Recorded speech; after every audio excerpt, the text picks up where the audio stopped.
चाय से शुरू हुई थी सरकार और गाय पे अटक गई और विकास की मौसी 10 साल में रास्ते में भटक गई। ये बोलते हैं कि गाय हमारी माता है, पर माँ की रक्षा करना इन्हें नहीं आता है। चाय से शुरू हुई थी सरकार और गाय पे अटक गई और विकास की मौसी 10 साल में रास्ते में भटक गई। अभी तो शुरुआत है, ये तो ट्रेलर है, पिक्चर बाकी है। ये बोलते हैं कि गाय हमारी माता है, पर माँ की रक्षा करना इन्हें नहीं आता है। इस बार की माननीय सदस्य चुनाव जी हाँ बहुत अच्छी है सर, सुनिए इनका आप बीच में मत टोकना उनको और सलाह मत देना, आप पीछे सीट पे चल जाओ। धन्यवाद अध्यक्ष महोदय, आपने मुझे बोलने का मौका दिया। मैं जादवपुर लोकसभा क्षेत्र से पहली बार चुनकर इस सदन में आई हूँ और मैं धन्यवाद देना चाहती हूँ मेरी लीडर ममता बनर्जी और अभिषेक बनर्जी का और जादवपुर लोकसभा क्षेत्र के सारे वोटरों का, जिन्होंने मुझे भारी बहुमत से जिताया और इस सदन में भेज के बीजेपी को एक पैगाम दिया कि पश्चिम बंगाल में माननीय सदन में इन नेताओं को धन्यवाद नहीं होता। आप और ये संदेश सर, ये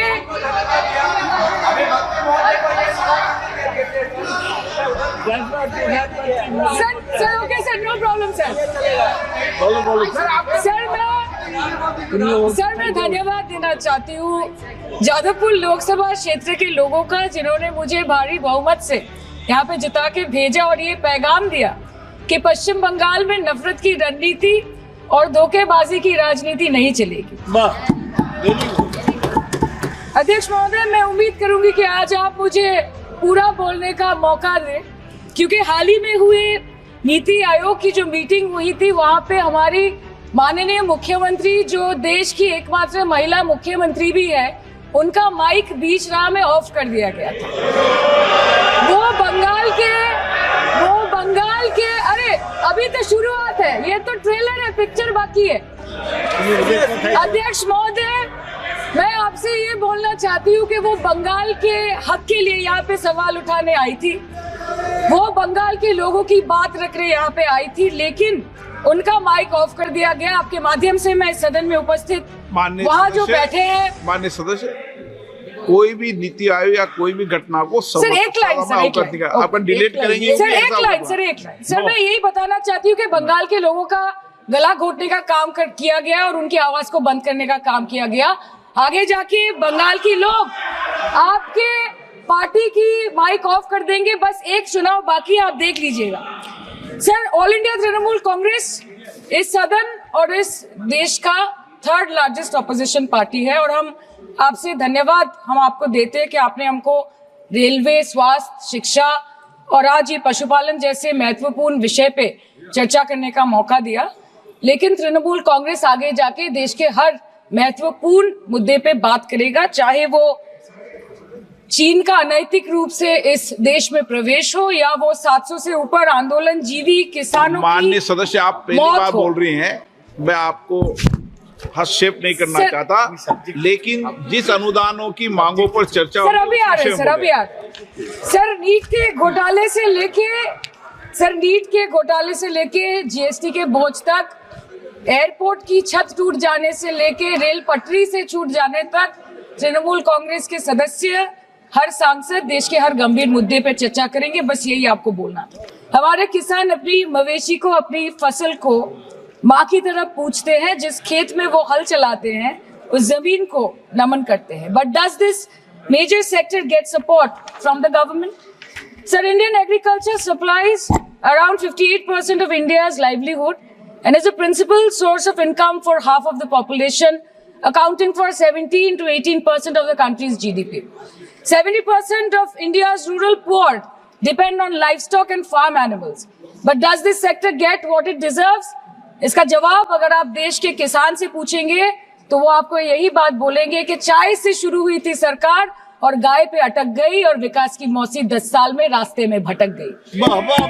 सर, किसान खुद क्या खाएंगे? अपने परिवार के लोगों को खिलाएंगे? अपनी गाय, भैंस, भेड़, बकरी को क्या खिलाएंगे? सर, ऐसे ही वारदात होते हैं जहाँ गरीबी से जूझता हुआ एक किसान उसको अपनी गाय, भेड़, बकरी को बेचने में मजबूर करते हैं और अंत में जाके वो अपनी खुद की जान ले लेते हैं। सर, पिछले 10 सालों में 1,12,000 किसानों ने इस देश में आत्महत्या की। एनसीआरबी की एक रिपोर्ट के अनुसार 10 साल में हर दिन इस देश में एवरेज में 30 किसान हर दिन अपनी जान ले लेते हैं।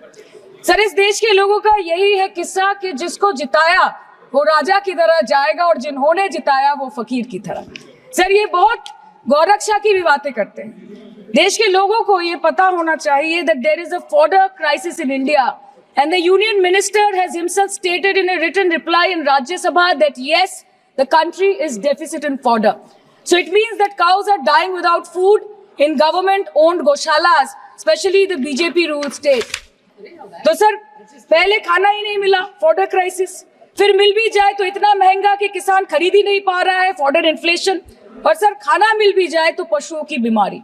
उससे मुकाबला करने के लिए इस सरकार ने क्या किया? ये बोलते हैं कि गाय हमारी माता है, पर माँ की रक्षा करना इन्हें नहीं आता है। अध्यक्ष महोदय, हम सब जानते हैं कि इस मिनिस्ट्री के अंतर्गत डेयरी भी आता है और भारत इस पूरी दुनिया में दूध के उत्पादन में नंबर 1 है, contributing to almost 24.46% of global milk production. But since the government has not been able to bridge the gap between demand and supply, it has successfully turned the country from being the largest producer of milk to an importer of milk. In the last 10 years, due to the stagnation in milk production, the gains of white revolution has been systematically whitewashed. The dairy farmers are forced to throw buckets of milk on the highway protesting against meager remuneration for their produce. आम आदमी के दूध, छाछ, लस्सी, दही, पनीर पर 5% की GST, cream, condensed milk, मक्खन, घी पर 12% की जीएसटी और अमीरों के हीरो पर सिर्फ 1.5% की जीएसटी। सरकार उनको रिलीफ नहीं देती है जो विदेश में जाके मिल्क शेक और लाती की चुस्कियां लगाते हैं। ये सरकार उनको रिलीफ नहीं देती जो आम आदमी 2 पैकेट दूध खरीदने से पहले 10 बार सोचता है। सर, बचपन से हम सुनते आए थे कि संडे हो या मंडे रोज खाओ अंडे। India rank 2nd in egg production in the world. और अंडे का फंडा यही है सर कि भारत के बच्चों के किस्मत में महीने में एक अंडा नहीं मिलता। मिड डे मील के चलते हफ्ते में अगर एक आध अंडा मिल भी रहा था तो कहीं धर्म के नाम पे तो कहीं महंगाई के चलते उसे बंद करने की मांग उठ रही है। Sir, more than 50% children under the age of 5 suffer from chronic malnutrition in the country, and roughly 17% children are underweight, and yet most BJP-ruled states do not serve eggs in midday meal scheme. This is the example of Poshan Kal in India. Sir, अंत पे आते हैं मच्छी पे। आप लोगों को ज्यादा पसंद नहीं, पर हम क्या करें, हम तो माछे भाते बंगाली है, हमको तो बोलना ही पड़ेगा। And not to forget that 2.8 crore fisher folk are employed directly in catching fish in the country, and millions are employed in the value chain of selling fish and aquaculture. India stands 3rd in the world in the terms of fish production, contributing to 8% of global fish production and ranked 2nd in aquaculture production. The PM talks about blue revolution, but this government has allocated only 0.045% funds out of the total budget for the flagship scheme, Pradhan Mantri Matsya Sampad Yojana. Even after this meager allocation, they did not utilize 39% of the funds, and in 23-24, they did not utilize 24% of the funds allocated. Madam, मैं बस ये कहना चाहती हूँ कि इस BJP सरकार ने पिछले 10 सालों में इस देश के लिए क्या किया, उससे बड़ी तालिका बनेगी कि 10 साल में क्या क्या कर सकते थे पर किया नहीं। 2014 में जो किसान मोदी है तो मुमकिन है सोच के और अच्छे दिन के ख्वाब देख के बीजेपी को वोट दे रहा था, आज 10 साल बाद वो बोलता है कि मोदी है तो नामुमकिन है। शायद अभी वो किसान है भी नहीं। तो इसीलिए मैं बोलना चाहती हूँ कि समय बड़ा महत्वपूर्ण होता है अध्यक्ष महोदय, और बड़ा बलवान। बंगाली में हम एक बात बोलते हैं कि समय गेले साधन होबे ना। इसका मतलब यही है कि अगर समय चला गया तो साधना नहीं होगी, अगर भक्त रूठ गए तो आराधना नहीं होगी।